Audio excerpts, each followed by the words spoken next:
Hello viewers, welcome to British and American English and IDP IELTS Kazla Motiar, Russia campus. This is Mphil, Professor of English and Chairman IELTS, British Council and IDP IELTS expert and Head of ELT, TESOL and Linguistics, BAETTA International, Bangladesh. As a part of our Mphil PhD and Research Series Paper 6, this video is on Documentation Style Module 1.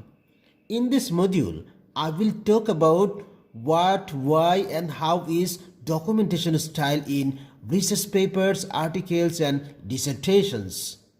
This video will be very important, helpful and beneficial to you. Let's begin. What are documentation styles? A documentation style is a standard approach to the citation of sources that the author of a research paper, article or dissertation has consulted, abstracted, paraphrased or quoted from. It prescribes methods for citing references of number 1 within the text or in text citation, number 2 in the footnotes, number 3 providing a list of works cited at the end of the paper, and number 4 even formatting headings and margins of research papers, articles and dissertations. Documentation styles have been established to provide you with a way to give credit for work that you have used in writing your research paper, article or dissertation. It's important to cite sources not only to give credit where it's due, but also to allow the reader of your work to locate the sources you have consulted. In short, the reader of your paper must be able to use the information you provide both in the text and in appended lists to duplicate the research you have done. Different academic disciplines use different documentation styles. Your instructor may require you to use a particular style or may allow you use one of your choosing. It's important to fully understand the documentation style to be used in your paper and to apply it consistently. Furthermore, documentation styles allow you to give credit for secondary sources you have used in writing your paper. What do you need to document? In general, you must document information that originates in someone else's work. All of the following 6 should be accompanied by a reference to the original. Number 1, direct quotations. Number 2, paraphrases. Number 3, summaries. Number 4, information and ideas that are not common knowledge. Number 5, information and ideas that are not available in a standard reference work. And number 6, any borrowed material that might appear to be your own if there were no citation.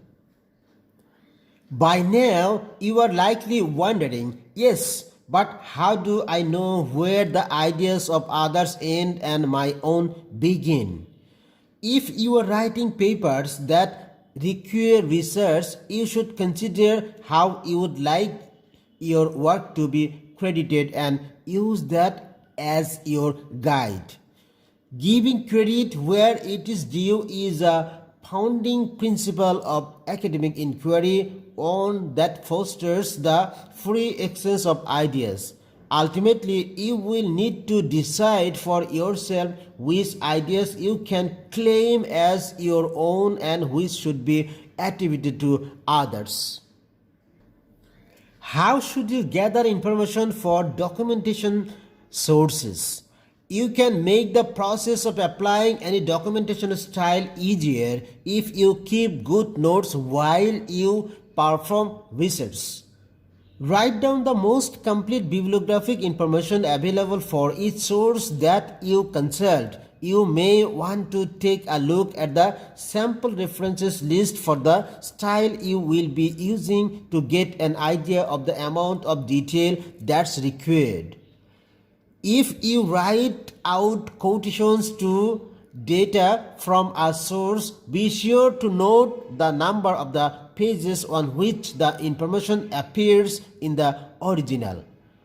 Double check the quotation for accuracy before you return the source to the library. It's a good idea to put citations into your paper as you draft it. When you quote, put the source and page number of directly after, perhaps marked with asterisks or star marks. When you refer, do the same. And when you place a citation in your text, add the source to your working bibliography. When it comes time to put the finishing touches on your paper, the information you need will be available right in your text and may be easily put into the proper format. Which style should you use?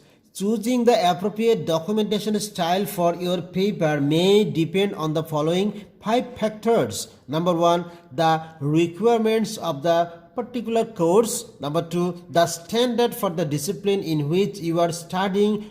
Number 3, journal's tradition. Number 4, predilection of your supervisor. And number 5, your individual preference. What documentation style required for which course? Your instructor may assign a documentation style for paper to be written for the course. This will often be indicated on the course syllabus or in the paper assignment, but may simply be mentioned during class. If no documentation style is prescribed, you should ask whether the instructor has a preference. If no preference is indicated, then you are free to choose your own style.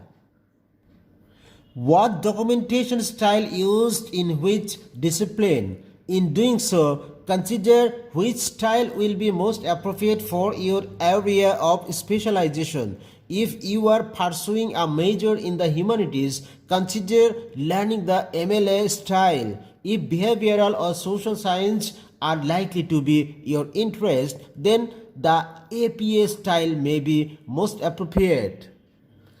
Viewers, in my next video on Mphil PhD and Research Series Paper 6, I will discuss various types of documentation style and which style is appropriate for which subject, department, faculty or field in detail.